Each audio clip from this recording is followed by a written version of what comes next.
Donc, c'est quoi la relation de domination? C'est donc c'est une sorte de comparaison. Pardon, donc, je crois que c'est.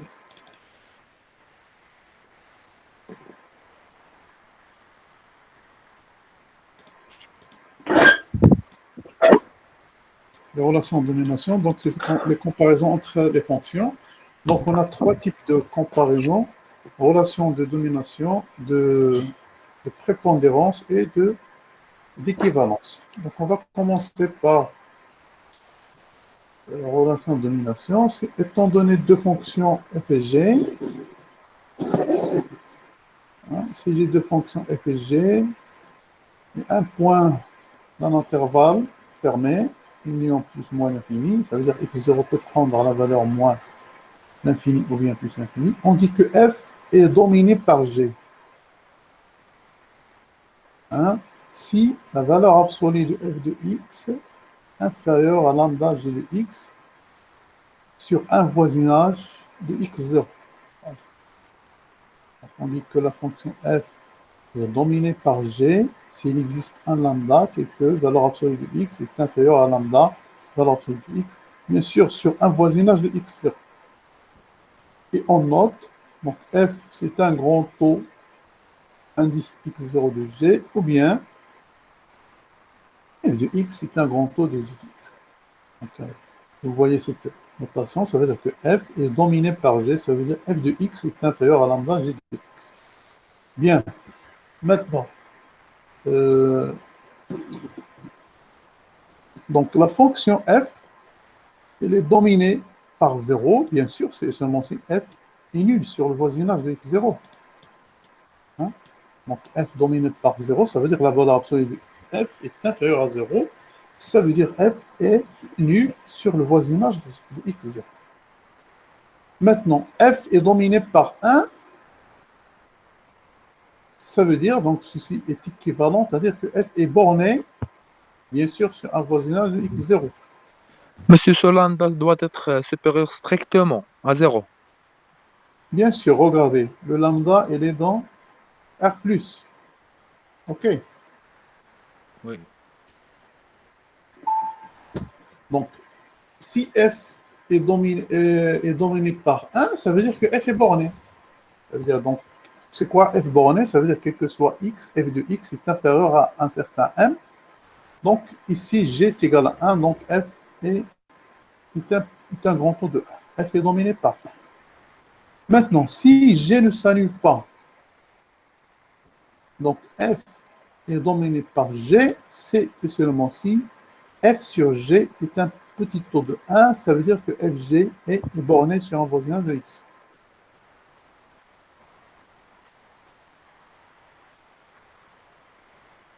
Ok. Donc, ce qu'il faut retenir là, il faut retenir que f est dominé par g. C'est quoi la définition d'une fonction f dominée par g? Si et seulement si, donc, f sur g est borné sur un voisinage de x. C'est ça, pour vous, pour le moment. Donc,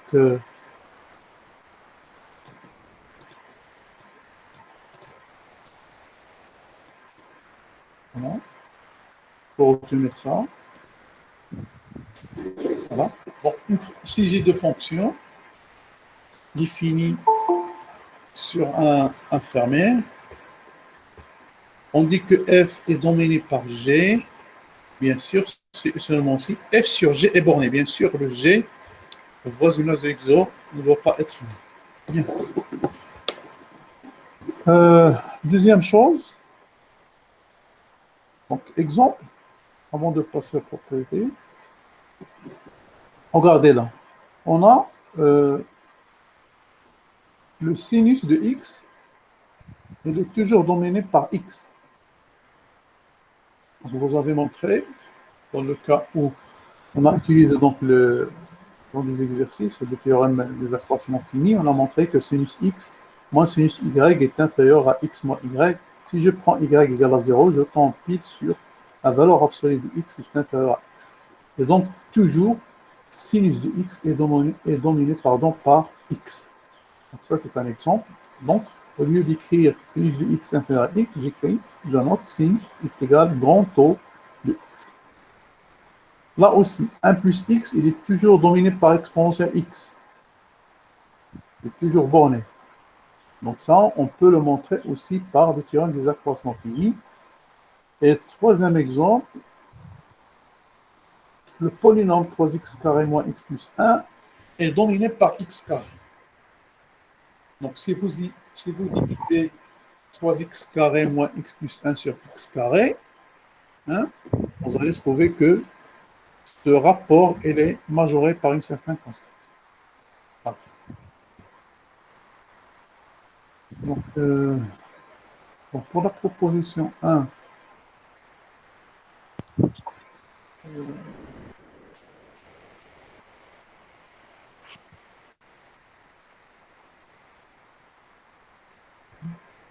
ne sais pas. Donc, pour la proposition 1, je crois qu'on va donc celle-là, ce sera hors programme.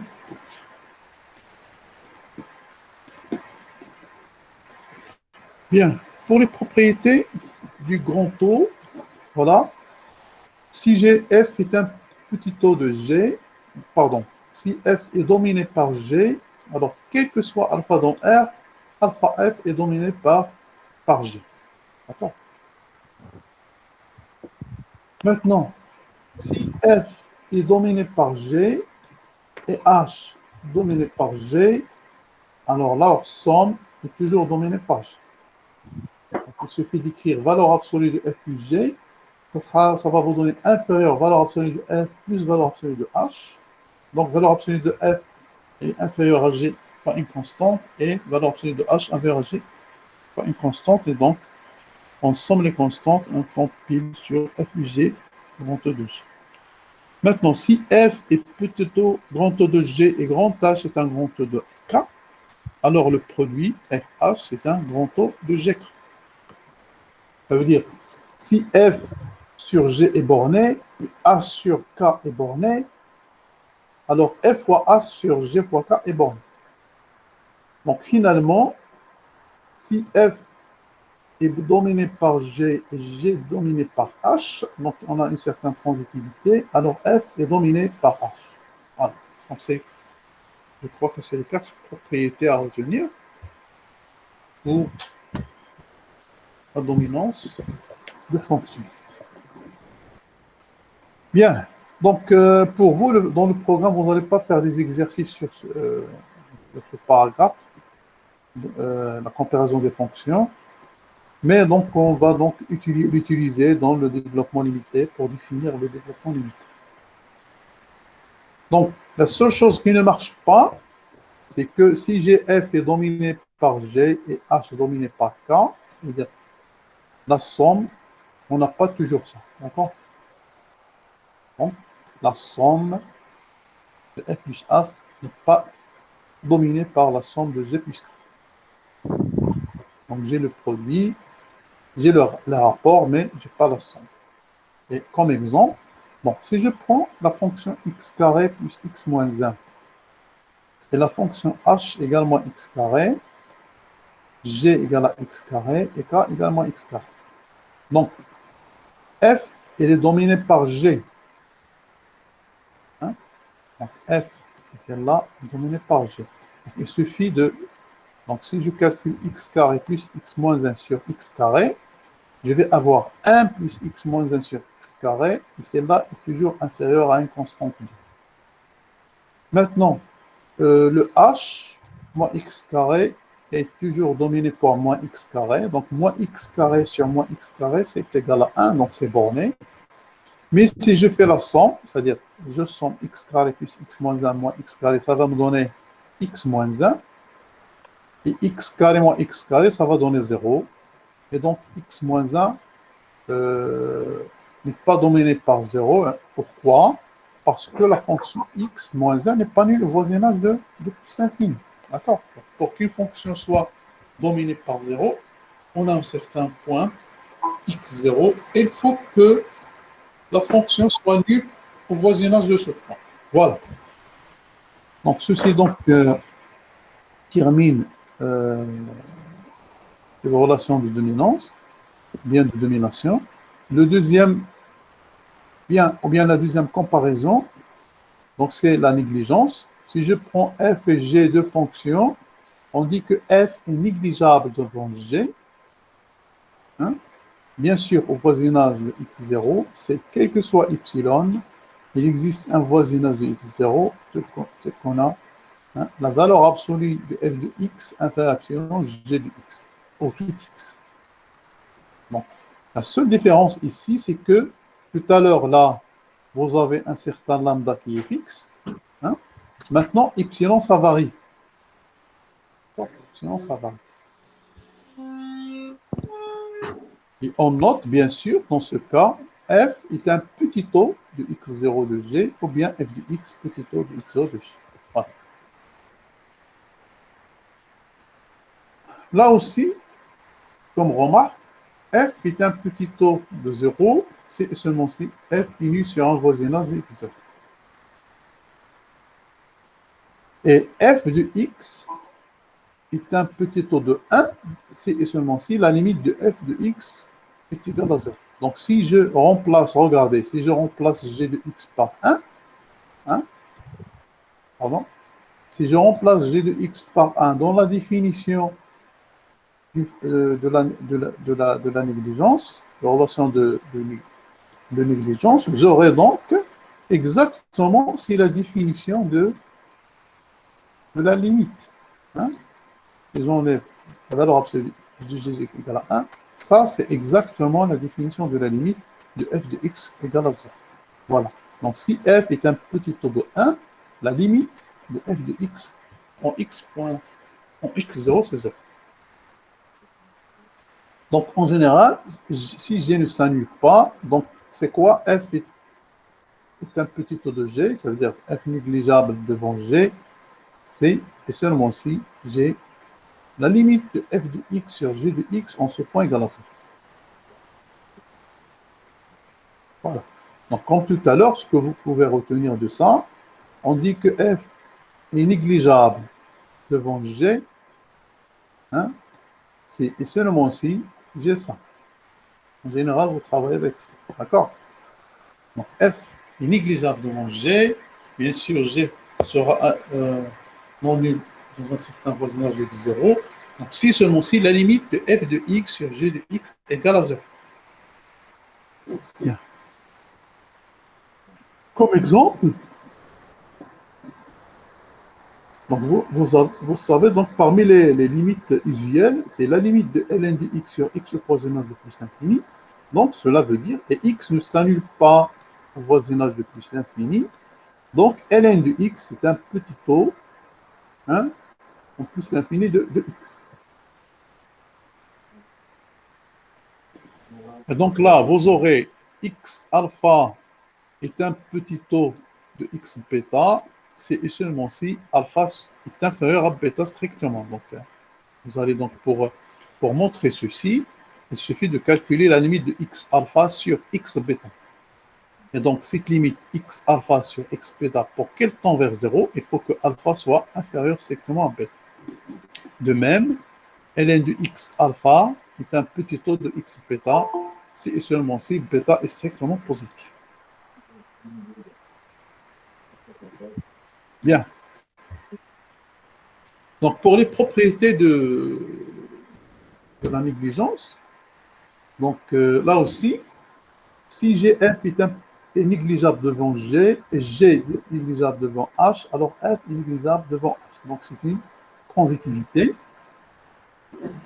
Pour la P2, pour la deuxième propriété, si F est négligeable devant G et H négligeable devant K, alors le produit FH est négligeable devant GK.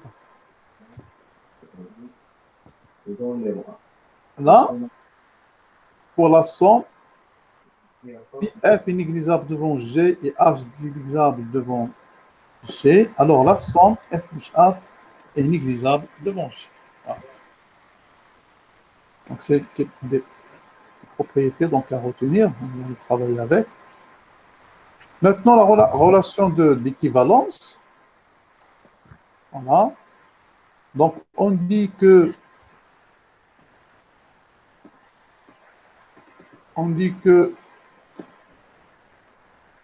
f est équivalente à g au voisinage de x0 si f moins g est un petit taux de g. Et on note f équivalente à g comme ceci.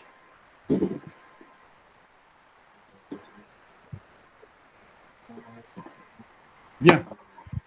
Donc, pour montrer, remarque, pour montrer que f est équivalente à g au point x0, cela revient à dire que la limite de f de x sur g de x est égale à 1. Alors, pourquoi? Donc, si j'utilise ça, donc f moins g est un petit taux de g, ça veut dire f moins g sur g tend vers 0, ça veut dire f sur g moins 1 tend vers 0, ça veut dire limite de f sur g est égale à 1. Bien, là aussi, seulement retenir ça, f est équivalente à g si la limite de f sur g est égale à 1. Maintenant, sinus x est équivalente à x en 0, donc c'est une limite usuelle que vous avez utilisée en terminale. Donc, limite de sinus de x sur x est égale à 1. Limite de tangente de x sur x égale à 1, donc tangente est équivalente à x. La limite usuelle cosinus x moins 1 sur moins x carré sur 2, cette limite est égale à 1. Et finalement, exponentielle x moins x sur x est égale à 1, donc exponentielle x moins 1 est équivalente à x en 0. Donc, la propriété des équivalences. Donc, si g f est équivalent à g, et la limite de g égale à 1, alors la limite de f est égale à n. D'accord? Donc, c'est ça le but de la relation d'équivalence. Donc, déterminer les limites de certaines fonctions qui sont complexes. Donc, on cherche un équivalent dont je connais la limite, à savoir petit g, et donc je déduis la limite de f. Maintenant, si f et g ne s'annulent pas, si f est équivalente à g, alors 1 sur f est équivalente à 1 sur g.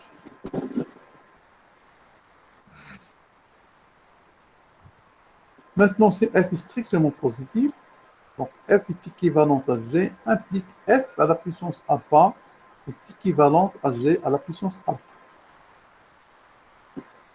Et donc, finalement, si f est équivalente à g et h est équivalent à k, bien sûr, le produit FH est équivalent à G.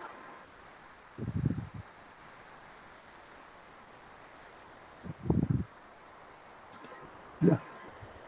On remarque, donc si G, F est équivalente à G, cela n'implique pas que exponentielle F est équivalente à exponentielle G.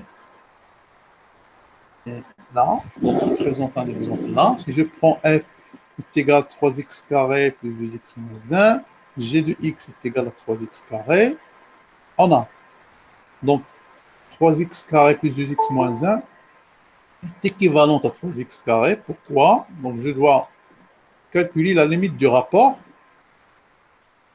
Donc la limite du rapport, ça va me donner quoi? Si je divise 3x carré ici, ça va me donner 1 plus 2x sur 3x carré moins 1 sur 3x carré. Si je passe à la limite, je trouve 1. Bien. Donc, j'ai f qui est équivalente à g. Maintenant, pour montrer que exponentielle f est équivalente à exponentielle g, donc je dois calculer cette limite et trouver qu'elle est égale à 1. Donc, cette limite, donc, en faisant remonter exponentielle 3x en haut, ça va donner, donc, c'est la limite exponentielle de x moins 1 en plus l'infini, ça donne plus l'infini. Voilà, donc, si f est équivalente à g, n'implique pas que exponentielle f est équivalente à exponentielle g. Voilà. Donc, c'était la conclusion. Donc, on a montré que Voilà. Pour celle-là, pour la première remarque, on a donc f est équivalent à g n'implique pas que exponentielle f est équivalent à exponentielle g. Pour la deuxième remarque, si f est équivalente à g et h est équivalent à k, on n'a pas donc f plus h est équivalent à g plus k. Hein, on n'a pas la règle de la somme. Bon. Je prends la fonction x au cube moins x plus 1 et x au cube. Pour h, je considère moins x carré et k moins x au cube. Donc on voit bien que f est équivalent à g. Il suffit donc de diviser f par g et de passer à la limite. Donc vous trouvez que c'est 1. L'autre, moins x au cube sur moins x au cube, c'est exactement 1. Mais si je somme f plus h, ça va me donner moins x plus 1. Et je somme g de x et h de x, ça va donner 0. Donc ça, cette limite n'est pas égale à 1. Voilà. Donc ceci n'est pas vrai. Bon, on va donc traiter cet exemple. Donc on vous demande par exemple de calculer cette limite. La limite de cos mx moins cos mx sur x carré avec mn sont des entiers naturels. Bon. On sait que ça, cette limite usuelle, on a la limite de 1 moins x, 1 moins cos x sur x carré sur 2 est égal à 1. Cela veut dire que 1 moins cos x est équivalente à moins x carré sur x. Par suite, donc, cos mx, ça va être égal à moins m carré sur x carré. Donc, juste, je vais remplacer x par mx. Je remplace mx ici, j'aurai mx carré de pour ça. Et cos nx moins 1 est équivalent à moins n carré x carré sur 2. Donc, je remplace là aussi nx, x par nx, pour ça. Et donc là, qu'est-ce que j'ai? J'ai cette fonction est équivalente à cette fonction et celle-là est équivalente à celle-là. Donc, on va appliquer les propriétés P2 et P4 de la relation d'équivalence. C'est quoi P2 et P4? Voilà. P2 et P4. Donc, je renverse. Donc, c'est vous inverser ça. Donc, ça, la limite de ça, c'est moins m sur 2. Et la limite de ça, c'est moins m carré sur 2. C'est-à-dire, je reste toujours là, je vais diviser par x carré. Je divise là par x carré. Donc, vous aurez donc la limite de ça. Monsieur, s'il vous plaît, vous pouvez Oui, avancer un peu lentement. vous avancez quoi?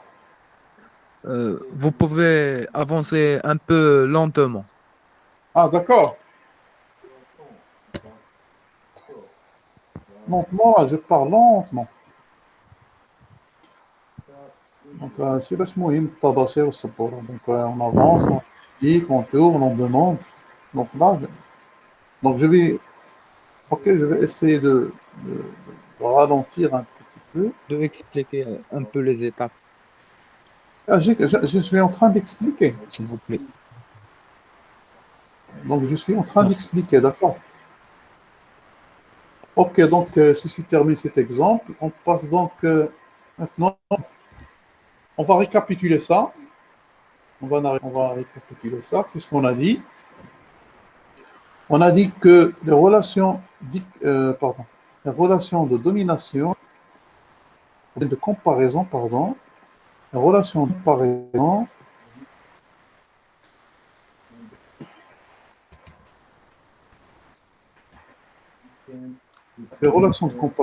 il y en a trois. La relation de domination, la relation de négligence et la relation d'équivalence. Donc, deux fonctions si je prends deux fonctions et un point x0, on dit que f est g, ou bien f domine g. Donc, ce que vous devez retenir, vous, donc f est dominé par g au voisinage de x0 si f sur g est borné sur ce voisinage de x0. Bien sûr, g ne s'annule pas sur ce voisinage. Donc, il faut donc revoir ces propriétés-là. Hein. C'est la règle des opérations sur la domination. Deuxième relation, c'est la relation de négligence. Ça veut dire f est négligeable devant g si la limite de f sur g est égale à 0.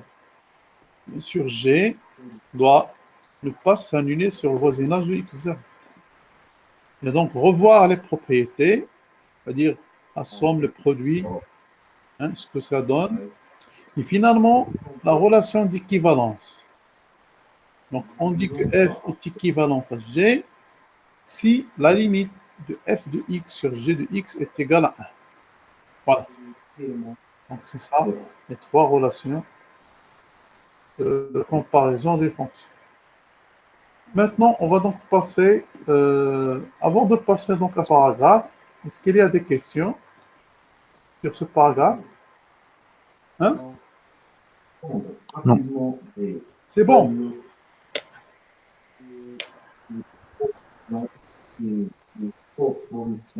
Ok, donc, développement limité.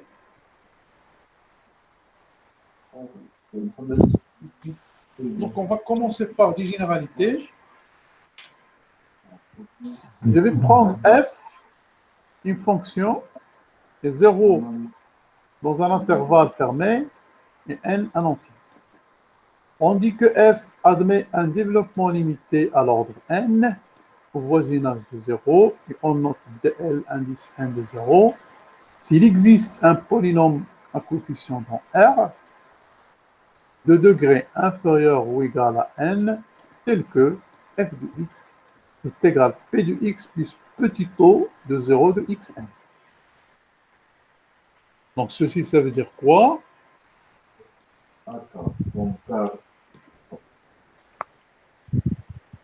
Voilà. Donc, c'est quoi? Ça veut dire que f de x moins p de x sur xn tend vers 0. Voilà. Bon, x tend vers 0. C'est ça, donc on a dit que petit o, c'est une relation de négligence, ça veut dire f sur g est égal à 0. Bon, c'est ça l'explication. Mais un développement limité, ça veut dire que je vais écrire ma fonction f sous forme d'un polynôme et d'une fonction qui est négligeable. D'accord? C'est ça le développement limité. Donc, ce polynôme P, elle s'appelle la partie régulière du développement limité.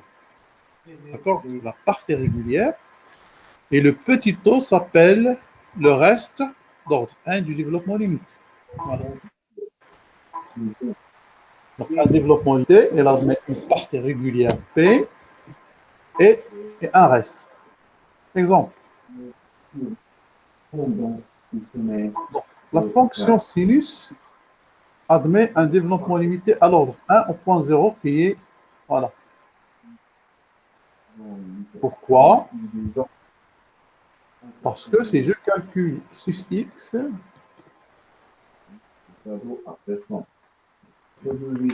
moins x,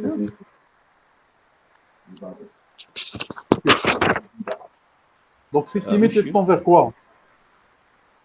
Cette limite, ça va tendre vers 1 moins 1 est égal à 0. Donc, on verra tout à l'heure qu'on ne va pas procéder toujours par cette méthode. Donc, on va utiliser tout à l'heure pour donc, calculer les développements limités des fonctions usuelles. Mais en appliquant maintenant directement la définition, donc, on voit bien que sinus de x moins x sur x va tendre vers 0. Ça veut dire que sinus x moins x est un petit taux de x0, ça veut dire que sinus de x est égal à x plus petit taux de x0. Oui, est-ce qu'il y a une Monsieur, question? Oui, oui, pouvez-vous reprendre la généralité, s'il vous plaît? reprendre quoi? La généralité, sur la généralité. Ah, oui. Oui. Est-ce qu'il y a une question là?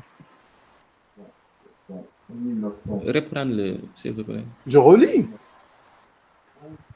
Oui, Non, non, tu me dis, si tu me suis, tu vas poser une question. Tu me poses ta question. oui, je comprends. Vous avez dit qu'il y a une partie qui s'appelle une nom, mais je ne comprends pas. Donc, c'est ça que je vous demande. Est-ce qu'il y a une partie qui s'appelle? Donc, ce que vous avez écrit là, vous pouvez l'expliquer? Non. Ce que je vous demande, c'est de poser une question. Je vais pas lire et relire, non. Pour savoir, est-ce Oui, que vous ce suivez? que vous avez écrit, f de x moins p de x sur... Oui. C'est quoi ça? Ah, Sur ça, quoi? ça on a dit que f admet un développement limité si f de x est égal à p de x plus petit taux de xn. D'accord? Ça veut Oui, dire quoi cette écriture-là? Ça veut dire que f de x moins p de x est un petit taux de xn. D'accord? oui, D'accord? Et donc, c'est quoi f de x moins p de x est un petit taux de xn? Ça veut dire que f de x moins p de x sur xn est tend vers 0, hein, quand x tend vers 0. C'est ça la définition. C'est bon maintenant? oui, c'est bon. Donc, c'est ça la définition, mais en général, bon, on a utilisé ça, mais en général, on ne va pas travailler avec ça, on va travailler avec Taylor. Donc, par application de ça, ce que vous venez de dire, donc on montre que sinus de x est un petit taux est égal à x plus petit taux de 0 de x. Aussi, donc la fonction ln plus 1, elle admet un développement limité à l'ordre 1 qui est x plus taux 0 de x. Donc il suffit de calculer ln 1 plus x moins x sur x, vous allez trouver 0 et donc vous appliquez la définition de petit taux. D'accord? Là aussi, je peux faire ln. Bon, normalement, c'est pas pratique ce que je fais là.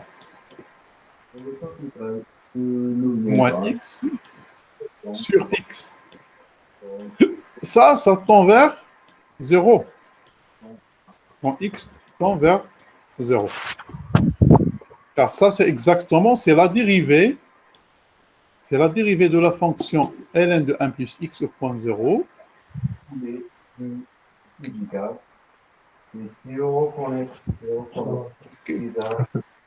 Non, ça va donner, ça c'est 0. Pardon. C'est égal à 1. Bien. Maintenant, donc, tout à l'heure, on a défini, ce qu'on a défini, on a défini un développement limité au point 0. Bien, maintenant, f admet un développement limité au voisinage de x0 si la fonction qui était associée f de t plus x0 admet un développement limité en 0 à l'ordre.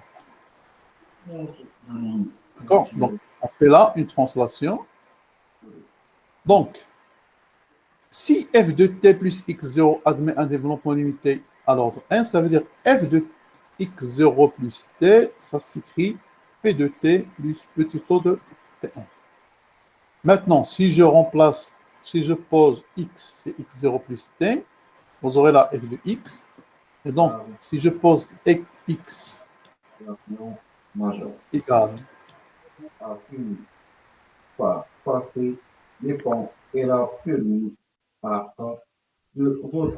t, donc là, à la place de t, vous aurez c'est x moins x0. Ah voilà. À la place de t, c'est x moins x0.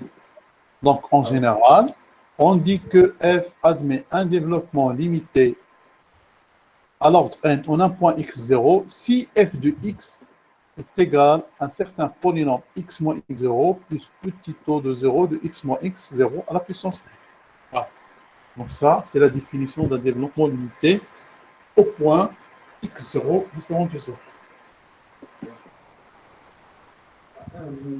Maintenant, comme exemple, donc on va déterminer encore une fois le développement limité à l'ordre 2 au voisinage de pi sur 2, bien sûr de la fonction sinus de x.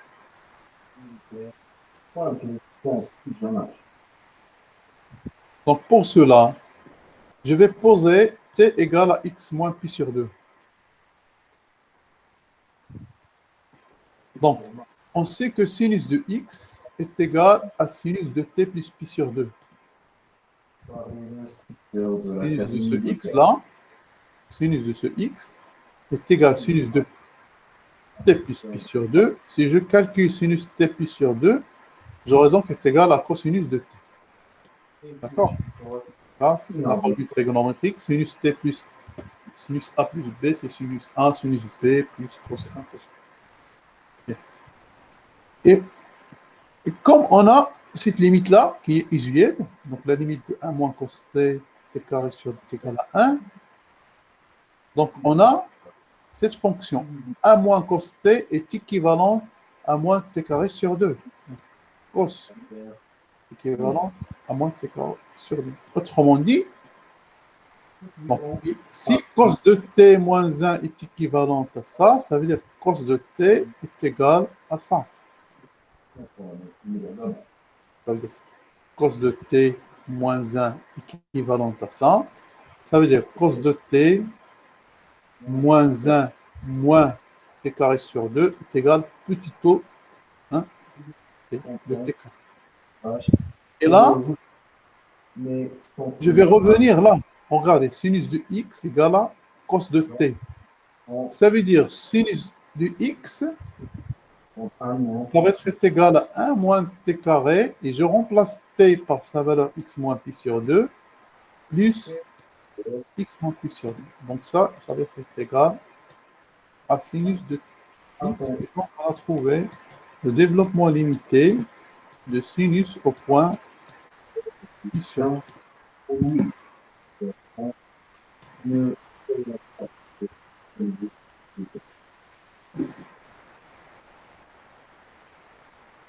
Bon, est-ce que c'est compris ça?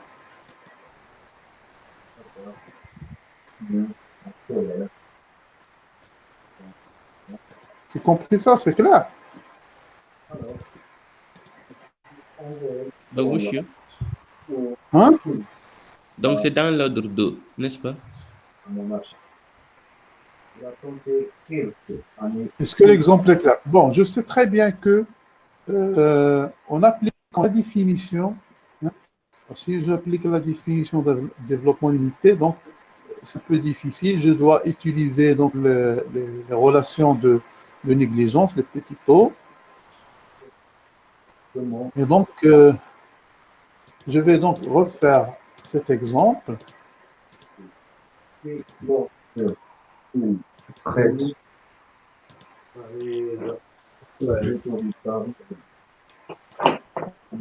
Bon, qu'est-ce qu'on cherche en fait? On vous demande de calculer, de donner le développement limité de sinus de x à l'ordre 2. Donc, on a dit, pour déterminer le développement limité, bien sûr, au voisinage de pi sur 2. Donc, pour déterminer le développement limité en un point non nul, je dois calculer le développement limité, comme ici, de la fonction t plus xk. D'accord? Donc, j'ai posé t est égal à x moins pi sur 2. Ça veut dire le développement limité au point x, pi sur 2, c'est le développement limité de la fonction sinus t plus pi sur 2 au point 0. Hein? Regardez là. Donc, on calcule le développement de sinus de x au point pi sur 2. Je calcule le développement limité de sinus t plus pi sur 2 au point 0. Bon. Sinus t plus pi sur 2, ça nous donne exactement cosinus de t. Donc, c'est-à-dire, chercher un développement limité de sinus de x au point pi sur 2 revient à chercher un développement limité de cosinus de t au point 0. D'accord? On sait que la limite de 1 moins cos de t sur t carré 2 égale à 1. Donc, cela nous a donné quoi? nous a donné que cosinus t moins 1 est équivalent à moins t carré sur 2. OK. Ça veut dire, si je reviens à la définition, ça veut dire que cos t, hein, cosinus t moins 1 est un petit taux de t carré. Ça veut dire que cos de t, 1 moins t carré sur 2 est égal à ça. C'est la définition de la négligence. Ça veut dire cos de t moins 1 est équivalente à moins t carré sur 2. Ça veut dire, on a dit que f est équivalente à g si f moins g est un petit taux de g. C'est ça la définition. Et donc là, je vais remplacer donc, t par sa valeur. Ici, x moins pi sur 2. Ça va donner 1 moins 1 demi x moins pi sur 2 au carré, plus ici, x moins pi sur 2 au carré. Et cosinus de t, c'est exactement sinus de x. Donc ça, c'est sinus de x. Voilà. Et donc, on a trouvé le développement limité de sinus de x au point pi sur 2 à l'ordre 2. L'ordre, ça veut dire cet exposant-là. Hein? Donc, l'exposant du polynôme. OK. Donc, théorème, on a l'unicité du développement limité, c'est-à-dire une fonction, lorsqu'elle admet un développement limité, f admet un développement limité, au voisinage de 0, alors ce polynôme-là, elle est unique. Et bien sûr, f de x est unique que f de x égale p de x plus petit o de xn. Bon, pour la démonstration, donc je vais prendre PQ de polynôme d'ordre n, bien de degré inférieur égal à 1, tel que f de x égale p de x plus tau et f de x égale q de x plus tau de xn. Et on va supposer que p est différent de q et on va tomber sur une contradiction. Bien. Maintenant, cette différence entre les deux polynômes, bien sûr, ça reste toujours un polynôme. Donc, la différence de deux polynômes, c'est un polynôme. Là, je vais choisir un entier S et lambda non nul tel que S sera quoi? C'est le plus petit entier tel que AK est différent de 0. D'accord? Donc là, je vais prendre, donc je peux avoir A0 égale à 0, A1 égale à 0, A2 est différent de 0. Donc là, S est égal à 2. Je prends le plus petit entier tel que AK est différent de 0 et je note S. Et ce AS, je le note lambda. Bien. Maintenant, on a fp de x moins q de x est équivalent à lambda x. Lambda x à la puissance s. Donc, si je divise lambda xs sur ce polynôme, ça va me donner 1 plus as plus 1 x, ainsi de suite. D'accord? Donc, un polynôme, si je divise par le monôme, le plus petit monôme, donc ça va me donner 1 plus un truc qui tend vers 0. Ça veut dire que P moins Q est équivalent à lambda XS. Et on a aussi que P de X moins Q de X est un petit taux de XN. Donc si je divise par XN, ça va me donner 0. OK? Par conséquent, j'aurai donc lambda XS, c'est un petit taux de XN.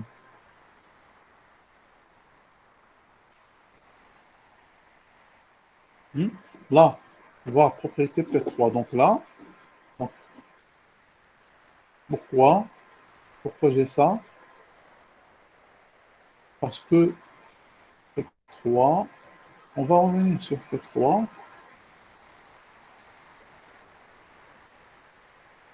Petit tout. Voilà. La somme. OK. Donc F est un petit taux de G, H, c'est un petit taux de G, alors F plus H, c'est un petit taux de G. Donc là, on a dit,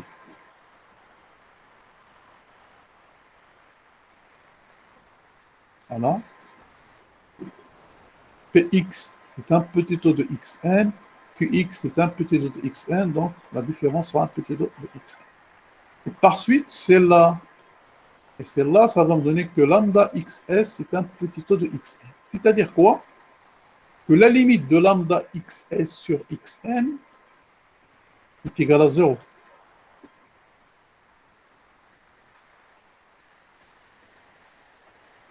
Donc c'est quoi cette limite-là? Ça veut dire que lambda, donc je vais descendre le S en bas, donc, ça va être égal à 0, ça doit être égal à 0 d'après cette égalité. Mais si je calcule cette limite, ça ne va pas tomber vers 0 car S est inférieur à N et j'aurai donc normalement ça va être égal à plus l'infini. Ça doit être égal à plus l'infini car j'ai 1 sur Xn moins S. Ce qui est absurde car N est supérieur à N, à S. Voilà donc l'unicité de la partie régulière du développement limité. Bon, refaites toutes les démonstrations chez vous. Là, s'il y a un problème, on discutera. Est-ce que c'est bon pour cette démonstration?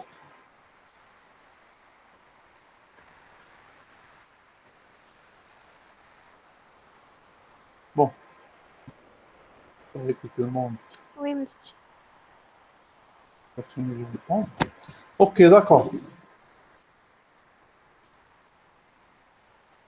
On a ici quelques remarques. Donc, je vais supposer que F admet un développement limité de partie régulière P. Maintenant, si F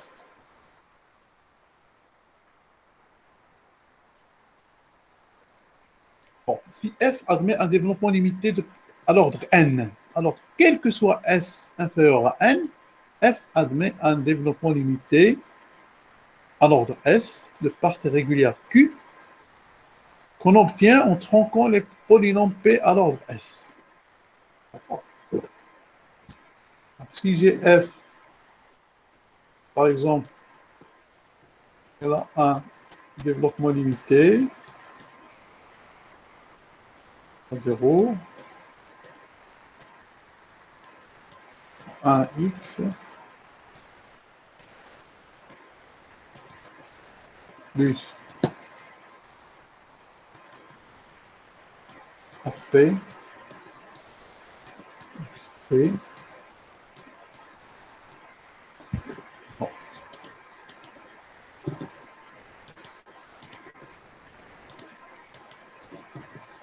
P.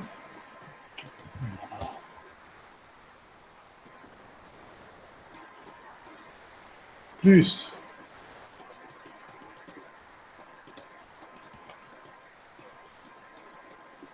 jusqu'à AN. Donc c'est ça ce qu'il dit là, la remarque 1. Si j'ai ce développement limité, donc si je prends n'importe quel indice inférieur à n et je considère ce polynôme, donc f admet un développement limité à l'ordre de ce polynôme, hein, tronqué, et j'enlève ça. D'accord? J'enlève toujours les termes qui restent, je les tronque. Bien, maintenant, si f admet un développement limité et f est pair, alors le polynôme p est pair.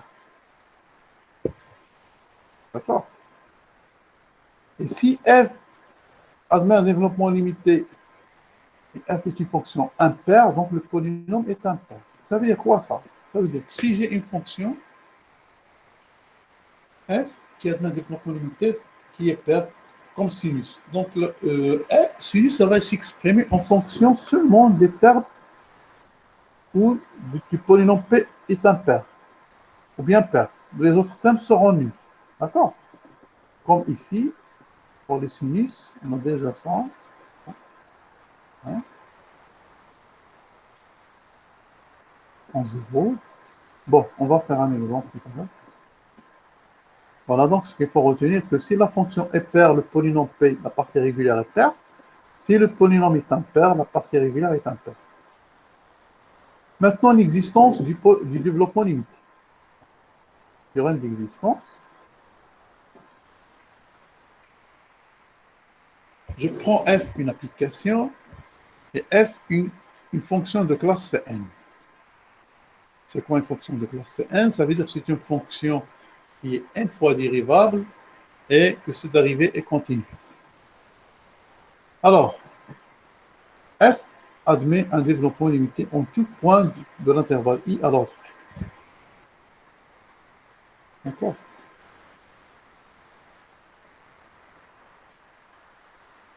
Donc, la formule de Taylor-Young, si vous vous rappelez, on a dit qu'on a seulement besoin que la fonction soit de classe Cn.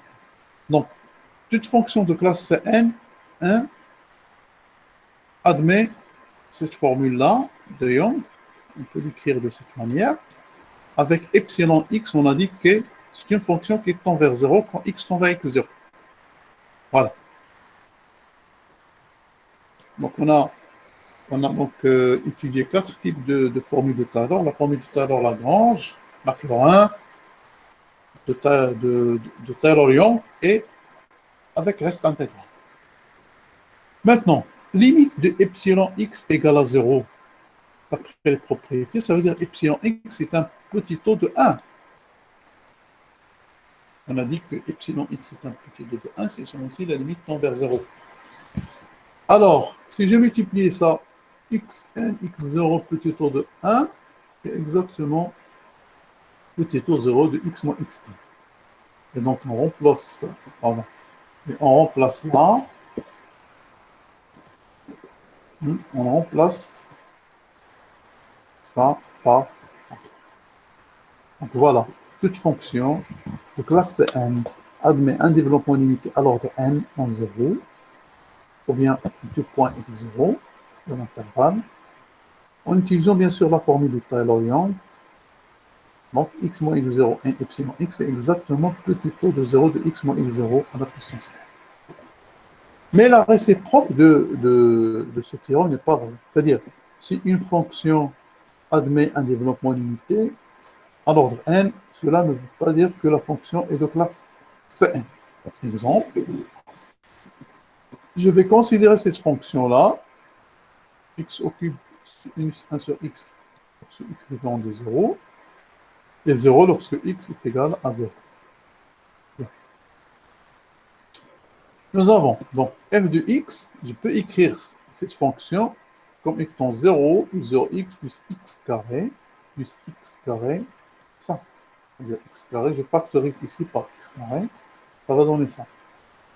Avec la limite de ça, c'est quoi? La limite de x minus 1 sur x, si je passe à la valeur absolue et je majore par x, ça va donner 0. Ça veut dire donc que f admet un développement limité à l'ordre de. Mais, bien sûr, la dérivée seconde, point 0 de cette fonction, n'existe pas. Donc, pour ça, pour le calcul de la dérivée de cette fonction, il faut voir le chapitre sur la dérivation. On a donc montré que cette fonction n'est pas de classe C2. Bien, donc, toute fonction admet un développement limité, c'est les de classe Cn, mais si elle admet un développement limité, oui. Quelqu'un lève la main?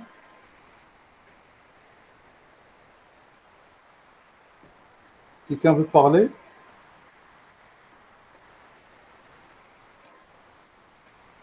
Ok, voilà. Donc, bien sûr, en utilisant cette formule, maintenant, lorsqu'on veut calculer les développements limités des fonctions, on va utiliser cette formule qui est simple. Cette formule, comment il s'écrit? Donc, la formule de Taylor-Young, on a dit que est égal à f de x égale. Donc, la sommation, on peut l'écrire comme ça, c'est f de x0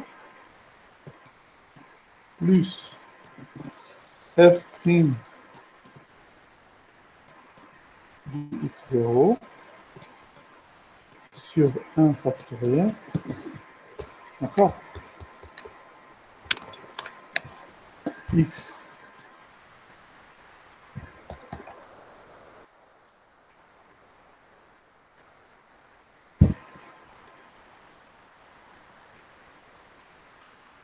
x moins x0 plus, et je vais aller jusqu'à l'ordre n, hein, f, la dérivée nième de x0 factoriel x moins x0. Voilà.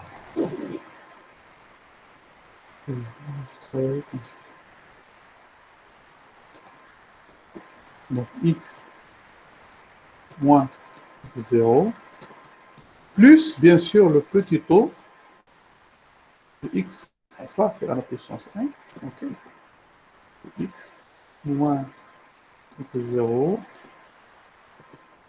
à la puissance n.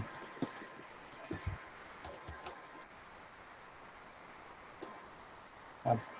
Donc lorsqu'on vous demande dès maintenant de donner le développement limité d'une fonction f de x donnée en un point x0, c'est cette formule que vous allez utiliser. C'est celle-là. Ok, c'est celle-là. Donc, déterminer le développement limité d'une fonction, on vient tout d'abord à calculer les dérivés successifs.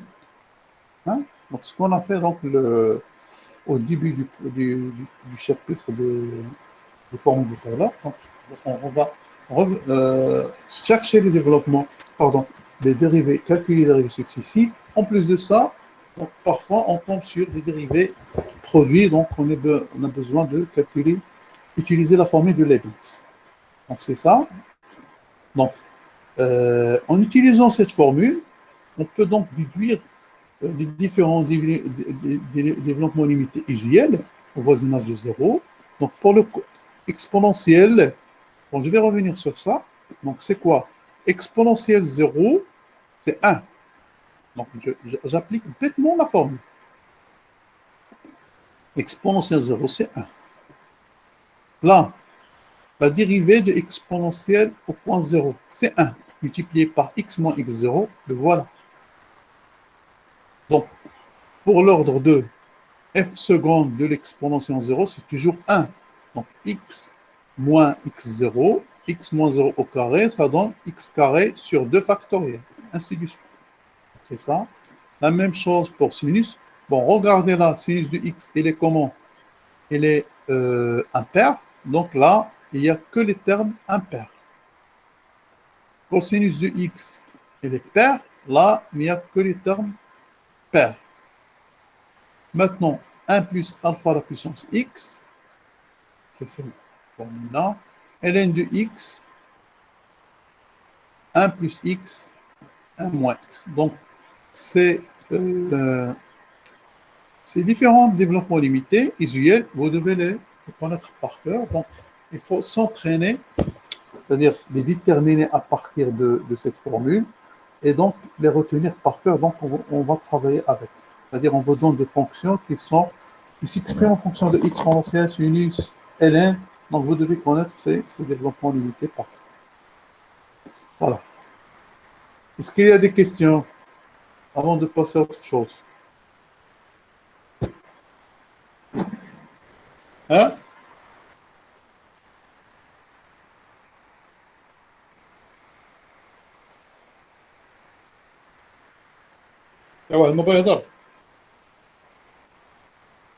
Pas de questions, monsieur. C'est clair? Oui, il est clair. C'est Wally. Oui, monsieur, il est clair. Bien.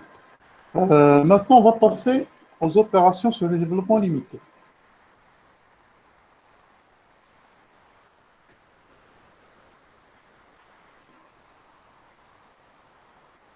Donc là, si j'ai deux fonctions, le calcul de limite, des opérations, ces fonctions continues, les opérations, ces fonctions dérivées, on a aussi les opérations sur le développement limité. Si je prends deux fonctions qui admettent des développements limités de parties régulières respectives P et Q, alors f plus lambda g possède un développement limité de parties régulières P plus lambda Q. D'accord? Donc, si j'ai deux fonctions P et Q qui admettent des développements limités de parties régulières P et Q, et donc f plus lambda g admet des développements limités de parties régulières P plus lambda Q. Donc c'est facile. Donc f, ça va s'exprimer comme ça. Donc f de x, c'est p de x plus petit o ou 0 de xn. G de x est là une partie régulière q. Donc si en combinant les deux équations de 8 et de 9, donc j'aurai donc f de x plus lambda x est égal à p de x plus lambda q, taux de x plus taux de x.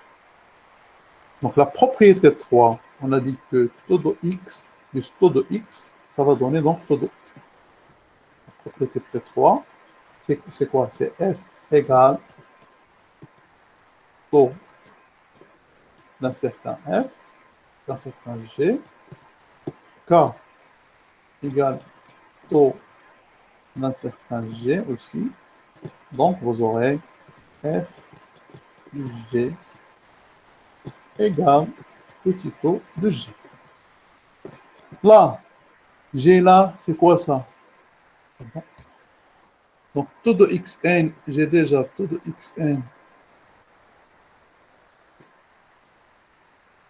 Taux de xn, c'est f. Et taux de xn aussi, c'est g. C'est h, pardon. Donc la somme, ça va donner, d'après ça, taux de xn. Voilà. Et finalement, donc f plus lambda g est égal à p plus alpha q plus taux de xn. Donc la somme de deux fonctions qui admettent un développement limité, admet un développement limité qui est la somme des parties régulières. Exemple. Premier exemple, donc je vais prendre f de x est égal à sinus de x plus ln 1 plus x. Donc c'est quoi le développement de sinus de x? C'est ça. Donc à l'ordre 3, donc là on vous demande à l'ordre 3, hein? Et le développement de 1 plus x ln à l'ordre 3, c'est ça. Donc, bêtement, si f de x c'est sinus x plus ln de x, donc ça va donner x moins x au cube sur 3, plus x moins x carré plus x au cube, donc x au cube, et ça va donner, donc je somme, ça va donner 2x moins x carré sur 2 plus x au cube sur 6 plus taux de x3. Donc là, on vous demande, donc, j'ai dit tout à l'heure, pour soit vous les déterminer à chaque fois, soit il faut les connaître par cœur, donc les développements limités usuels.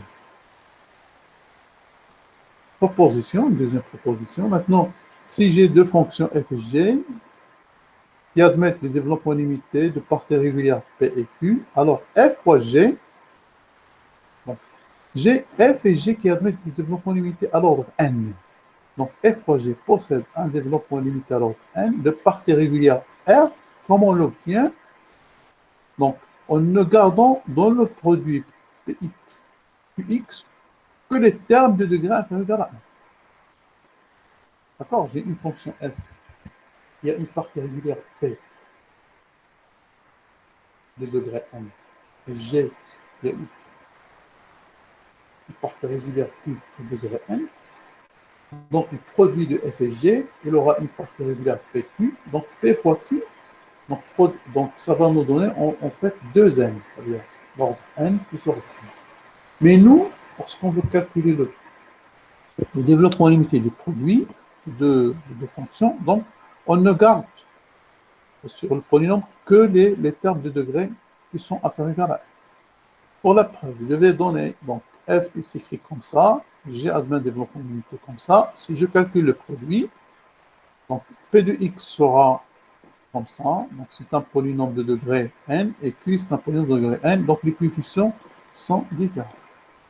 Donc, si je calcule le produit fg, donc j'aurai ce terme multiplié par ce terme, donc j'aurai Px qx, Px petit o de xn, Qx petit o de xn et petit o de xn. Bien. Donc, si je calcule Px, le produit de deux polynômes, ça va aller jusqu'à l'ordre, on a dit, l'ordre de zen.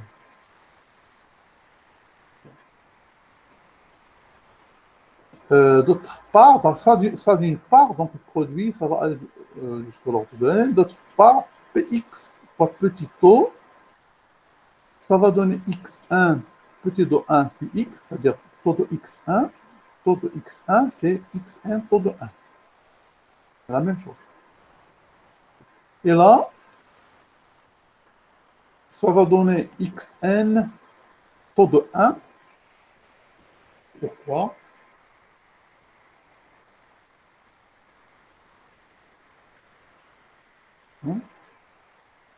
Taux de 1, ça veut dire la site limite, ça va tendre vers 0.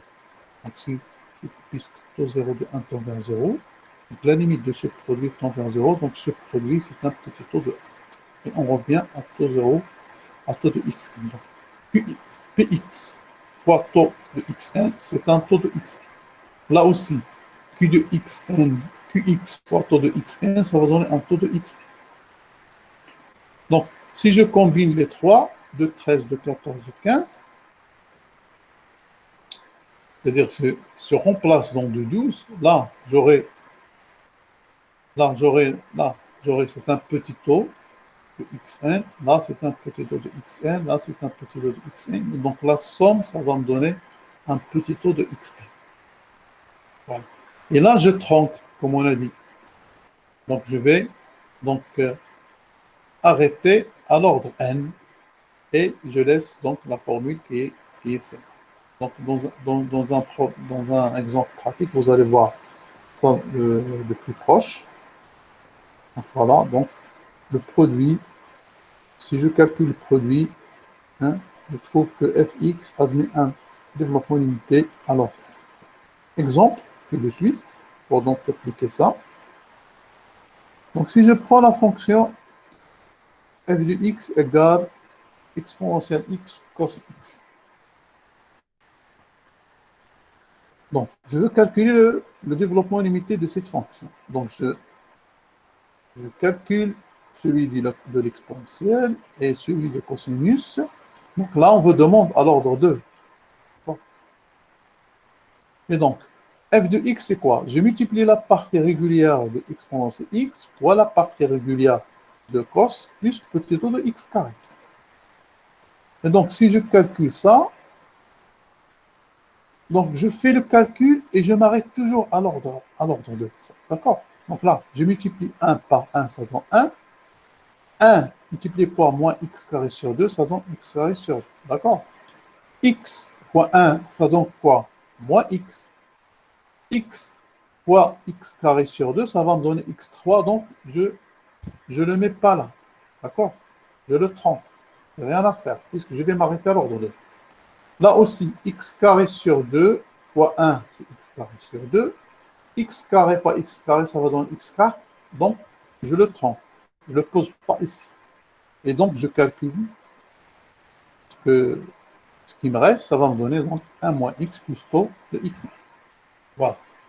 Donc, toujours, la partie régulière de f fois la partie régulière de g, je calcule ce produit de polynômes et je ne garde que les termes, ne dépassant pas 2 ici, comme par exemple. Bien, est-ce qu'il y a des questions?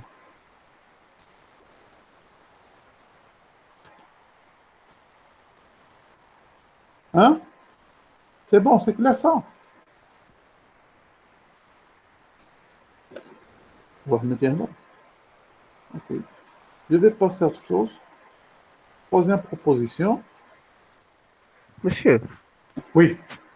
monsieur, pour la partie de formule de Taylor, monsieur, on n'a pas l'étudié, monsieur. Quoi? La partie de formule de Taylor, Hmm. on n'a pas l'étudié, monsieur. Non. Il y avait une séance de rattrapage ce lundi-là. C'est la séance rattrapage. Mais j'ai fait l'annonce, tel comme la dernière fois, j'ai dit que la séance sera rattrapée. Donc, j'ai pas encore déposé la vidéo, je vais la déposer plus tôt. Donc, je vais voir que au plus tard demain. D'abord, nous pouvons dire une vidéo, nous pouvons dire un enregistrement de la vidéo. D'abord, on est en train d'enregistrer. C'est que ça se génère ma Google Drive. Donc, il m'envoie Exactement. un lien. Dès que le lien, je dois télécharger la vidéo. Donc, dès que la vidéo, ça prend du temps. Parfois, je laisse l'ordinateur 4 heures. Hein. Une fois que je télécharge la vidéo, je la dépose, je la renomme, je la vérifie. Je la dépose encore une fois dans Drive. Ça prend un peu de temps. Okay, donc, c'est ça, ça prend un peu de temps. C'est ça le problème. Parce qu'on ne peut pas déposer la vidéo sur le Google le Moodle, l'espace n'est pas suffisant. Bon, je vais déposer la vidéo plus tard demain, la vidéo du lundi, et celle-là peut-être vers le samedi ou bien le dimanche. Donc, bon, en général, donc, il faut relire le cours, voir la vidéo. Hein. C'est très important parce que ça fait partie du programme et on peut donc donner des exercices à propos des formules de Taylor. D'accord. Bah, Donc, de monsieur, toutes les façons, si on a, monsieur, oui, bon, laissez-moi continuer avec votre collègue. De toutes les façons, si on arrive à terminer le cours, donc on peut faire des séances hein, on peut faire des séances comme ça, une ou deux séances à la fin, avant l'examen. C'est-à-dire, je ne vais pas faire de cours comme ça, de façon classique, mais si vous avez des questions, vous la posez, on discute de ça en ligne. OK? Oui, D'accord, monsieur. oui, parle. donc la science de rattrapage sera quand? Quoi? La science de rattrapage. Soit quand? Oui, Mais c'est déjà fait le lundi, ce lundi-là. les lundi passés. Oui, Oh, d'accord. j'ai mis dans l'annonce. D'accord, d'accord. D'accord? Bien. Euh, Troisième, donc, opération. Donc maintenant, si regardez, j'ai F et G, deux fonctions qui admettent développement limité de parties régulières P et Q.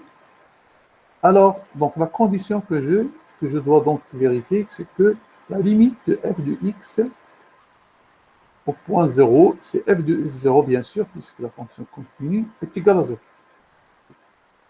Donc si j'ai f et g deux fonctions qui admettent, qui possèdent du développement limité de parties régulières respectives P et Q, g rond f possède un développement limité de parties régulières R, cette fois-ci, donc obtenu en gardant dans la composée que les termes de degré inférieur à la 1.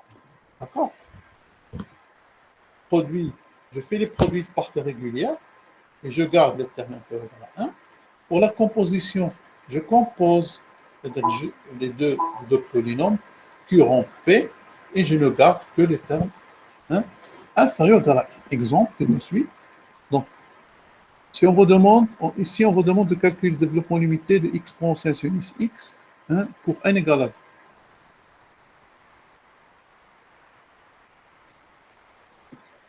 Donc là, j'ai une fonction g rond f, j'ai exponentielle rond sinus de x. Tout d'abord, c'est quoi le développement limité du sinus de x? Donc je vais mettre à l'ordre 1, ça va donner x plus tau, donc exponentielle sinus x, ça va donner exponentielle, et je remplace la partie régulière de sinus x, c'est x plus tau de x. Maintenant, je vais poser grand x, c'est x plus tau de x. Donc si petit x tend vers 0, grand x tend vers 0. Et on calcule le développement limité, voilà, de exponentielle x. C'est grand x. Exponentielle x plus tau de x, exponentielle grand x. On a posé ça, c'est grand x. Et ça, donc d'après développement usuel, ça va donner 1 plus grand x carré plus tau. Et je remplace grand x par sa valeur x plus petit tau, ça va donner donc 1 plus x carré plus tau de x. Voilà. j'ai G rond F. Donc, je calcule le développement limité de F et je calcule G rond la partie régulière. Et je lui applique, donc G partie régulière, j'applique le développement limité au point 0 et donc on trouve le résultat. Donc, on va refaire un autre exemple pour bien comprendre.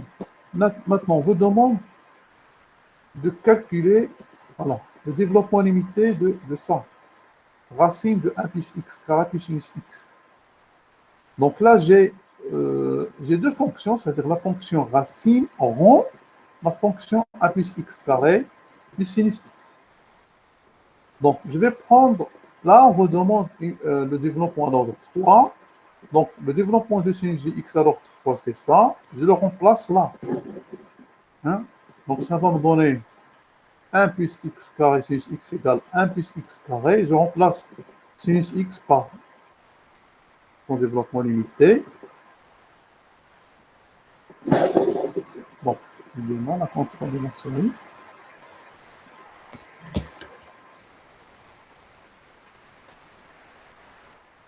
Voilà.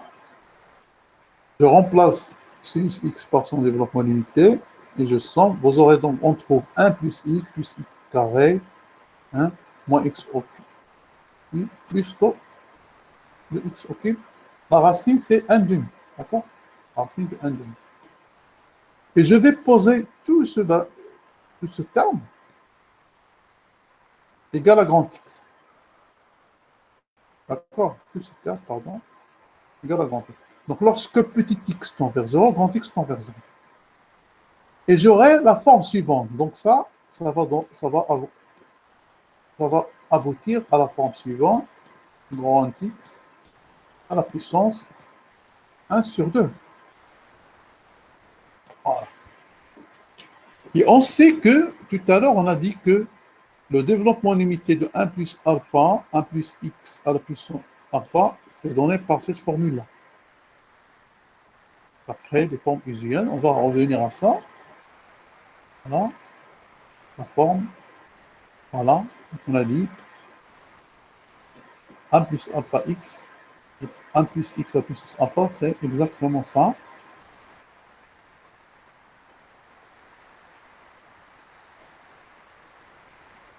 Voilà. Et donc, en appliquant cette formule, pour alpha égale à 2, donc le alpha pour nous égale à 2, on trouve 1, regardez, 1, alpha égale à 1 demi, pardon, donc 1 demi, grand X, voilà, notre grand X, plus, là, vous allez trouver 1 demi alpha moins 1 sur 2, grand X au carré, plus, bon,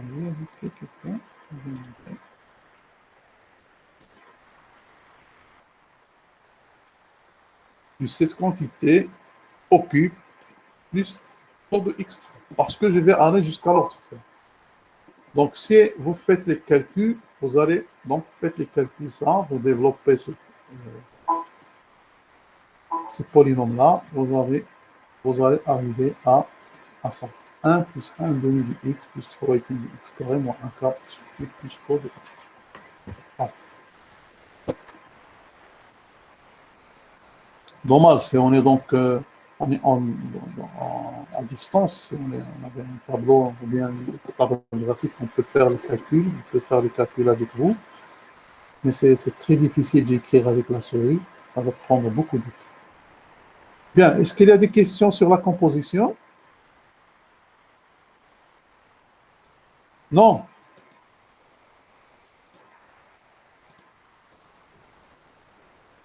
Walid? Monsieur, il est très compris pour moi. C'est-à-dire, si on a deux fonctions, on vous demande de calculer le développement limité de G en F. Comment vous faites?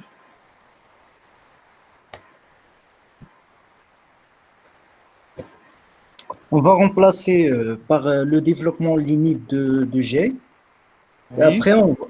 Quoi?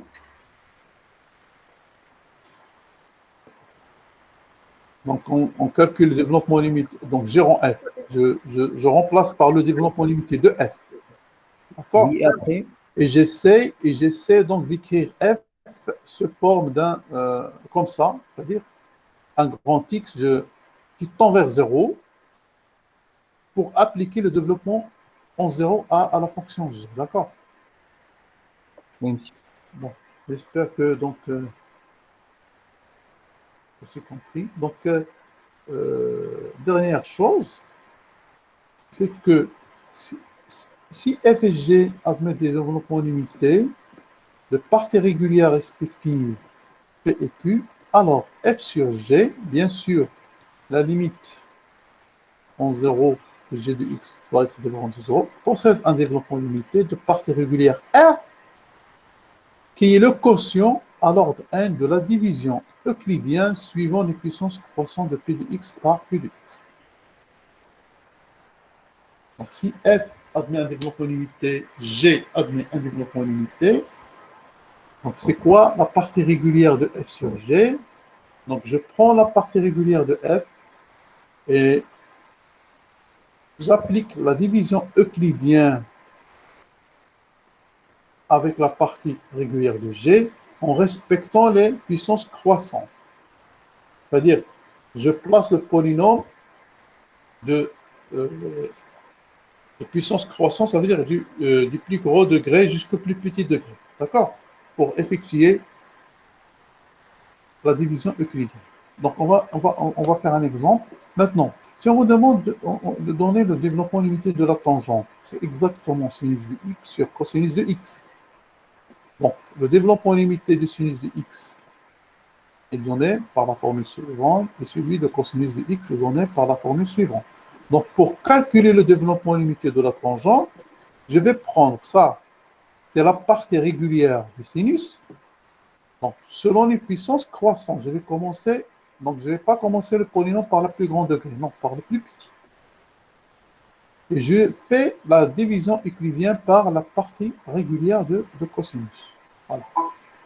Donc, en effectuant ce calcul, donc je vais arrêter, donc on vous demande à l'ordre 5, regardez, on me demande ça à l'ordre 5. Donc, j'arrête les calculs lorsque ce quotient, j'arrive à l'ordre 5. Donc, le développement limité de tangente, qui est sinus sur x, c'est exactement ce quotient plus taux de x5. D'accord? Donc, j'effectue la division euclidienne, ça par ça, c'est x. Je multiplie par x, ça donne x. Je multiplie par moins x carré sur 2, moins x au cube sur 2, plus x fois x carré, c'est plus x5 sur 24. Je fais la différence entre ça, ça me donne ça. D'accord? J'effectue encore une fois. Là, j'ai 1. Donc, c'est x au cube sur 3 fois ça, c'est x au cube. X au cube fois ça, ça va donner x5 sur 6. Et ça va donner x7 sur 72. Je fais la différence. J'aboutis à ça. Je continue. Donc là, j'ai x au cube. Donc, je n'ai pas arrivé à x5. Je fais la division euclidienne. Donc, ça me donne 2x5 sur 15. Une fois, ça me donne la puissance. J'arrête les calculs ici. Je ne vais pas faire les multiplications. Donc, j'arrête le polynôme, ça s'arrête là. Hein? Et donc, je trouve que le développement limité de cette fonction, c'est exactement ça. Bien. Donc, je crois que je vais m'arrêter là. Hein? On n'a pas de...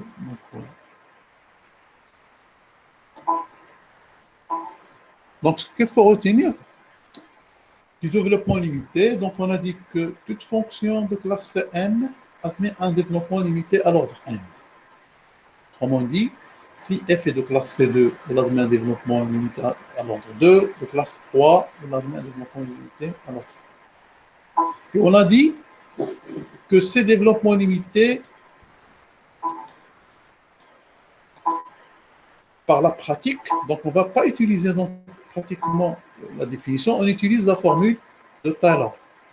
Donc, pour déterminer le développement limité d'une fonction, j'utilise cette fonction. Ça veut dire, cette formule, ça veut dire f de x égale f de x0 plus f' de x0 sur factoriel 1 x moins x0 plus f seconde de x0 sur 2 factoriel x moins x0 au carré jusqu'à l'ordre n, ou bien l'ordre que je veux, 4, 5, 6, plus le petit taux de x moins x0 à la puissance 1. Donc c'est ça, c'est comme ça qu'on détermine le développement limité. Plus que ça, vous devez donc refaire ces développements limités usuels, les figures devant vous, et les apprendre par cœur. Donc on va les utiliser beaucoup dans les exercices et surtout dans l'examen. Donc, et qu'est-ce qu'on a fait autre chose? On a fait donc on a étudié les opérations sur les développements limités. On a dit que la somme de deux fonctions qui admettent un développement limité, elle admet un développement limité de parties régulières, la somme des deux parties régulières. Pour donc le produit, donc c'est le produit des parties régulières, mais j'arrête à l'ordre n. Et tous les autres termes, je m'enlève je l'enlève, donc je ne le mets pas dans la formule. Puis, on a dit que la composite de fonctions qui admettent développement limité, elle admet un développement limité de parties régulières. Donc, la composée des deux parties tronquées à l'ordre n. Et pour la division, donc si f et g admettent le développement limité et la limite de g est non nulle, en 0, alors f sur g admet un développement limité et sa partie régulière, c'est le quotient de la division euclidienne suivant les puissances croissantes de la partie régulière de f sur la partie régulière de g. Donc voilà, donc c'était une récap. Pour moi, c'est terminé. S'il n'y a pas de questions, je peux quitter et on se verra la prochaine.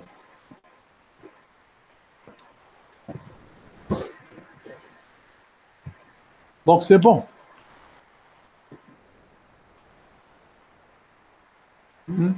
C'est Omar Dairi, Othman Arbawi, Diba, Walid Zakaria Rouzaq, Yusra Maash, Bouti Hussein, Sabounia et autres. Donc voilà, donc une fois donc je vais raffiner le PDF et j'ai accès à l'enregistrement, je vais vous déposer ça le plus vite possible. D'accord. Donc si vous n'avez pas de questions, je vous souhaite donc bonne chance et à la prochaine. Monsieur, Oui. la prochaine séance,